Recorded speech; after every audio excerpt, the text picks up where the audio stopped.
ملازمت کی جگہ پر وضو کرتے ہوئے کیا رائٹ فٹ یعنی دایاں پاؤں پہلے دھو کر پھر پیپر ٹاول سے خشک کر کے موزے پہن لیے جائیں اور پھر جوتا پہن لیا جائے اور اس کے بعد یہی کام لیفٹ فٹ کے ساتھ کیا جائے؟ کہ ایسا کرنا جائز ہے؟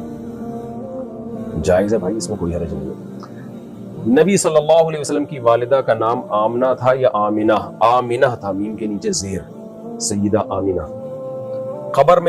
قبرستان میں بورنگ کروا کر پانی نکالنا کیسا ہے؟ جائز ہے۔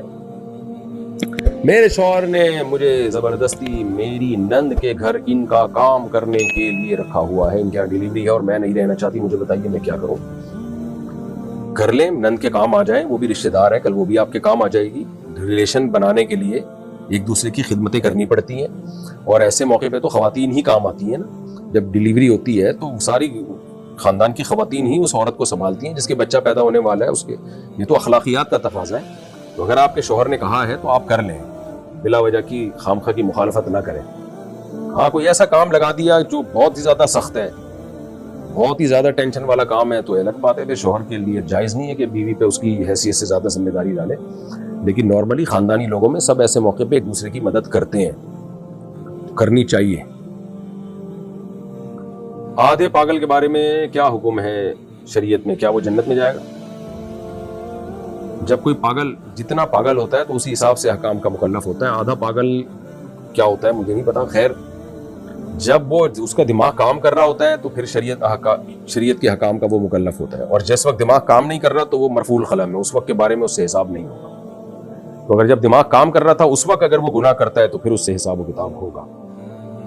زکوٰۃ کے طور پر صرف نقد رقم ہی دی جا سکتی ہے یا سامان چیزیں وغیرہ بھی دے سکتے ہیں؟ چیزوں کی قیمت خرید کا اعتبار ہوگا یا قیمت فروخت کا؟ چیزیں بھی دے سکتے ہیں اور قیمت فروخت کا اعتبار ہوگا۔ جو چیز دے رہے ہیں دیکھا جائے گا یہ چیز اگر ابھی مارکیٹ میں بیچوں تو کتنے کی بکے گی۔ میاں بیوی آپس میں اگر طلاق کی باتیں کریں، بیوی کو طلاق کے بارے میں سمجھانے کے لیے، تو کیا ایسے طلاق ہو جاتی ہے؟ میں بہت پریشان ہوں۔ نہیں جی، ایسے طلاق نہیں ہوتی۔ طلاق کے 3 سال بعد دوبارہ اسی آدمی سے نکاح کر کے ساتھ رہ سکتے ہیں؟ اگر 3 طلاقیں دی تھیں تو پھر نہیں رہ سکتے، اگر 3 سے کم دی تھیں تو رہ سکتے ہیں۔ اچھا،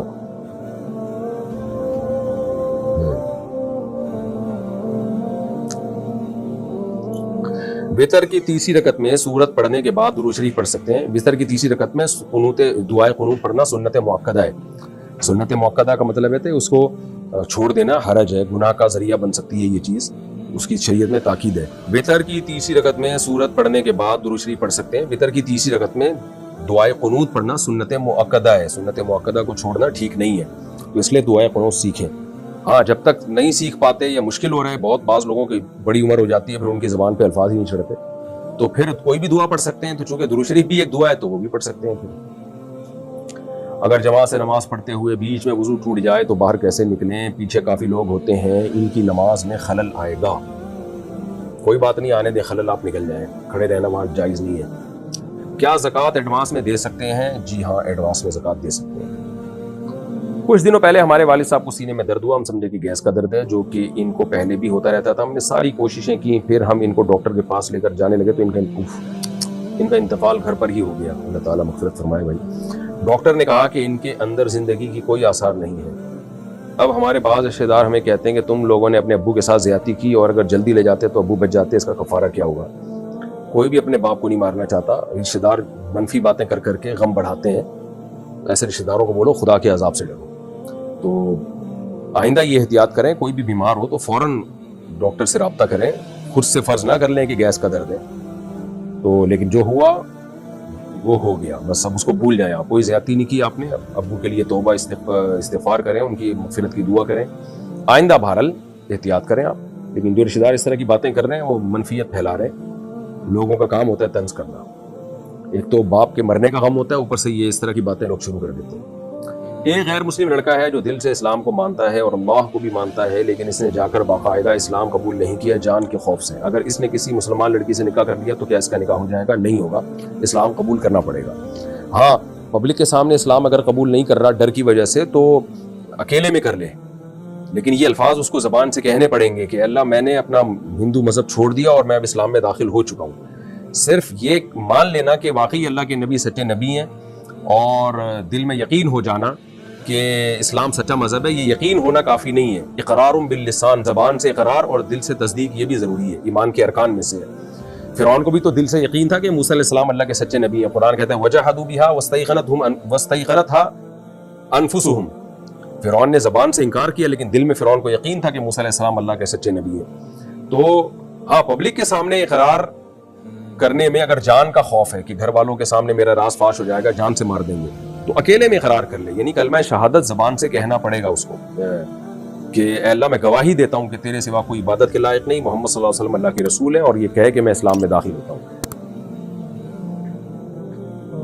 تو اگر یہ الفاظ کہے تھے، بے شک چھپ کے کہے ہوں، اللہ سے کہے ہوں، تو پھر وہ اسلام میں داخل ہو گیا اور اس کا نکاح درست ہے. مفتی صاحب نے جب بھی مفتی صاحب میں جب بھی اللہ کو یاد کرتا ہوں شیطان کوئی نہ کوئی رکاوٹ ڈال دیتا ہے. نماز پڑھنا بھی مشکل ہو جاتی ہے، نماز پڑھنا شروع کرتا ہوں تو کسی نہ کسی انسان کا چہرہ آتا رہتا ہے. جب اللہ کو یاد کرتا ہوں تب بھی کسی انسان کا چہرہ آ جاتا ہے. برائے مہربانی اس کا حل بتائیں. اس کا حل یہی ہے کہ آنے دے چہرہ، اس چہرے کو ہٹانے کی کوشش نہ کریں. آپ کو ذمہ اللہ نے جو شریعت نے جو کام لگایا آپ اس کام کو فوکس کریں. نماز پڑھیں، روزہ رکھیں، زکوٰۃ دیں، جو چہرے آتے رہیں آنے دیں، اس سے کوئی ٹینشن لینے کا نہیں. محمد تسلیم اختر انڈیا سے، شریعت نے بیوی کو کس بات پر مارنے کی اجازت ہے اور کہاں پر اور کتنا؟ اس پر میں تفصیلی بیان کر چکا ہوں کہ کن صورتوں میں شریعت نے بیوی پر ہاتھ اٹھانے کی اجازت دی ہے. کیونکہ یہ بہت پیچیدہ ٹاپک ہے، اس میں میں نے ادھوری بات کی تو لوگ اس کا ناجائز فائدہ اٹھانا شروع کر دیتے ہیں، بیویوں پہ ظلم کرنا شروع کر دیتے ہیں.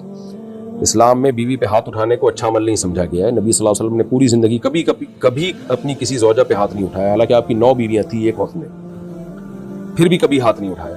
تو بعض صورتوں میں بہرحال اجازت دی ہے شریعت نے. اب اس پہ میرا تفصیلی بیان ہے، آپ یوٹیوب پہ سرچ کر لیں، مل جائے گا آپ کو. اصل یہی ہے کہ ہاتھ نہ اٹھایا جائے، محبت کے ساتھ رہا جائے. وہ باندھی نہیں ہے، لونڈی نہیں ہے، وہ آپ کی شریک حیات ہے، اس کو رسپیکٹ دیں آپ.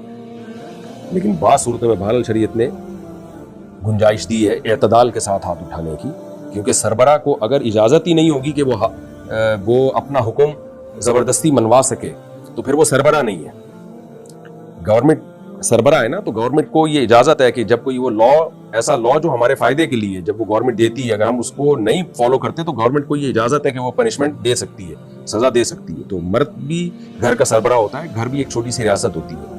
تو شریعت نے مرد کو یہ اتھارٹی دی ہے کہ اگر آپ کے ماتحت جائز باتوں میں بھی آپ کی بات نہیں مان رہے اور اس سے فسادات ہو رہے ہیں تو حتی الامکان تو برداشت کریں. آپ سب گھروں میں سب کچھ اونچ نیچ چلتی ہے، لیکن ایک وقت آتا ہے اس میں شریعت نے پھر اجازت دی ہے، مرد کو یہ اتھارٹی دی ہے، وہ اعتدال کے ساتھ ہاتھ اٹھا سکتا ہے. تو اس پر میرا تفصیلی بیان ہے، آپ وہ سن لیں. اور ایسے پرسنل نوعیت کے مسائل چینل پہ نہ پوچھا کریں، کیونکہ میں جب بتاؤں گا تو اس سے جو پہلے ہی سے ظالم جابر مرد ہے نا، جو بد اخلاق ہے، وہ جری ہو جاتے ہیں اپنی بے گناہ عورتوں پہ اور ظلم بڑھ جاتا ہے. کچھ مرد ویسے ہی جنگلی ہوتے ہیں، وہ گاؤں دیہاتوں میں بہت اس طرح بعض علاقوں میں ظلم ہوتا ہے، کوٹتے ہیں ڈنڈوں سے بلا وجہ ایک ذرا ذرا سی باتوں پہ، تو وہ اور جری ہو جاتے ہیں پھر ان چیزوں سے. تو ایسے موقع پہ اپنے حالات بیان کر کے کسی مفتی سے اپنے پرسنل حالات کہ بھئی میری بیوی کے یہ حالات ہیں، تو ایسی صورت میں کیا شریعت مجھے اجازت دیتی ہے کہ اس پہ میں سختی کر سکتا ہوں. تو پرسنل اپنے حالات کال کر کے یا کسی کو بتا کے، جو ماہر مفتی ہو اس کو بتا کے اس سے شرعی حکم پوچھنا چاہیے، کیونکہ ہر ایک کے حالات دوسرے سے مختلف ہوتے ہیں. ایک آدمی دبئی میں ہے، اس کی شادی کو 15-16 سال ہو گئے ہیں، اس کے 3 بچے بھی ہیں، 3-4 بچے بھی ہیں. اب ایک عورت نے جو ان کے رشتہ دار ہے یہ بتایا کہ اس آدمی نے اور اس کی بیوی نے ایک عورت کا دودھ پیا ہے. تو اب کیا کرنا ہوگا؟ کچھ بھی نہیں کرنا ہوگا. اس خاتون کی بات کا کوئی اعتبار نہیں ہے. شادی ہو گئی، 4 بچے ہو گئے، اب آ کے بتا رہی ہے، تو یہ اس بات کا کوئی شریعت میں اعتبار نہیں ہے. اگر پہلے سے مشہور ہو کہ ان دونوں نے بچپن میں ایک عورت کا دودھ پیا ہے تو دونوں میں علیحدگی کرائی جائے گی. اور اگر بعد میں آ کے کسی نے بتایا تو شرعی گواہی کا ہونا ضروری ہے. باقاعدہ پراپر 2 مرد گواہی دیں جنہوں نے اپنی جو یعنی ثقہ یا عورتیں گواہی دیں، کوئی ایک عورت نہیں ہے تو ایک مرد اور 2 عورتیں گواہی دیں، یعنی گواہی کا نصاب مکمل ہونا چاہیے. تو ایسے ایک عورت کے کہنے سے اب نہیں ہو سکتا کچھ بھی. تو یہ اطمینان کے ساتھ میاں بیوی کے طور پہ زندگی گزاریں اور اس خاتون سے کہیں کہ اب آپ جو ہے نا پھوٹ ڈالنے کی کوشش نہ کرو میاں بیوی کے رشتے میں. بالفرض اگر آپ کو علم ہے کہ پیا بھی ہے تو آپ سے اس بارے میں اب سوال نہیں ہوگا. شریعت نے ہمیں ایک عورت کی گواہی پہ فیصلہ کرنے کے حکام دیے نہیں ہیں، تو ہم شریعت کے مکلف ہیں. اگر آپ کو یقین بھی ہے نا کہ پیا ہے تو بس اللہ کی نظر میں یہ میاں بیوی ہی ہیں، بہن بھائی نہیں ہے. قاری صاحب کا بچوں کو مارنا جائز ہے یا نہیں؟ جائز نہیں ہے، اس زمانے میں بالکل ناجائز ہے، ہاتھ لگانا بھی جائز نہیں ہے۔ اس میں تفصیلی کلپ ریکارڈ کروا چکا ہوں، وہ میں نے کسی کے ذمہ لگا دی ہے کہ وہ چلا بھی دے، اس زمانے میں بالکل اجازت نہیں۔ جعفر اقبال ہنگو سے پیسے جمع کر کے کرکٹ ٹورنامنٹ کرنا کیسا ہے؟ جائز ہے، لیکن جوا جائز نہیں ہے۔ ہوتا یہ کہ پیسے جمع کر کے کھیلتے ہیں تو جو ٹیم جیت جاتی ہے سارے اس کو دے دیتے ہیں۔ تو یہ ملازمت کی جگہ پر وضو کرتے ہوئے کیا رائٹ فٹ یعنی دایاں پاؤں پہلے دھو کر پھر پیپر ٹاول سے خشک کر کے موزے پہن لیے جائیں اور پھر جوتا پہن لیا جائے اور اس کے بعد یہی کام لیفٹ فٹ کے ساتھ کیا جائے؟ کہ ایسا کرنا جائز ہے؟ جائز ہے بھائی، اس میں کوئی حرج نہیں ہے۔ نبی صلی اللہ علیہ وسلم کی والدہ کا نام آمنہ تھا یا آمینہ؟ آمینہ تھا، میم کے نیچے زیر، سیدہ آمینہ۔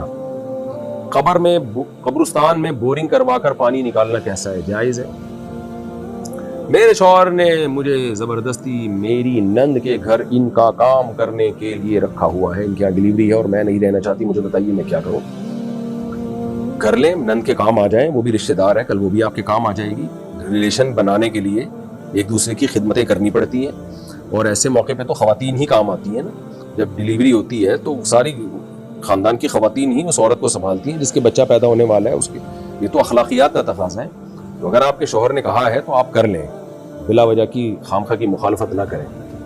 ہاں کوئی ایسا کام لگا دیا جو بہت ہی زیادہ سخت ہے، بہت ہی زیادہ ٹینشن والا کام ہے، تو الگ بات ہے کہ شوہر کے لیے جائز نہیں ہے کہ بیوی پہ اس کی حیثیت سے زیادہ ذمہ داری ڈالے، لیکن نارملی خاندانی لوگوں میں سب ایسے موقع پہ ایک دوسرے کی مدد کرتے ہیں، کرنی چاہیے۔ آدھے پاگل کے بارے میں کیا حکم ہے شریعت میں؟ کیا وہ جنت میں جائے گا؟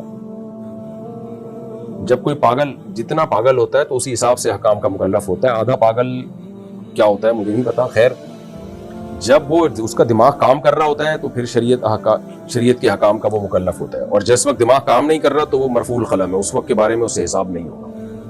تو اگر جب دماغ کام کر رہا تھا اس وقت اگر وہ گناہ کرتا ہے تو پھر اس سے حساب و کتاب ہوگا۔ زکوٰۃ کے طور پر صرف نقد رقم ہی دی جا سکتی ہے یا سامان چیزیں وغیرہ بھی دے سکتے ہیں؟ چیزوں کی قیمت خرید کا اعتبار ہوگا یا قیمت فروخت کا؟ چیزیں بھی دے سکتے ہیں اور قیمت فروخت کا اعتبار ہوگا، جو چیز دے رہے ہیں دیکھا جائے گا یہ چیز اگر ابھی مارکیٹ میں بیچوں تو کتنے کی بکے گی۔ میاں بیوی آپس میں اگر طلاق کی باتیں کریں، بیوی کو طلاق کے بارے میں سمجھانے کے لیے، تو کیا ایسے طلاق ہو جاتی ہے؟ میں بہت پریشان ہوں۔ نہیں جی، ایسے طلاق نہیں ہوتی۔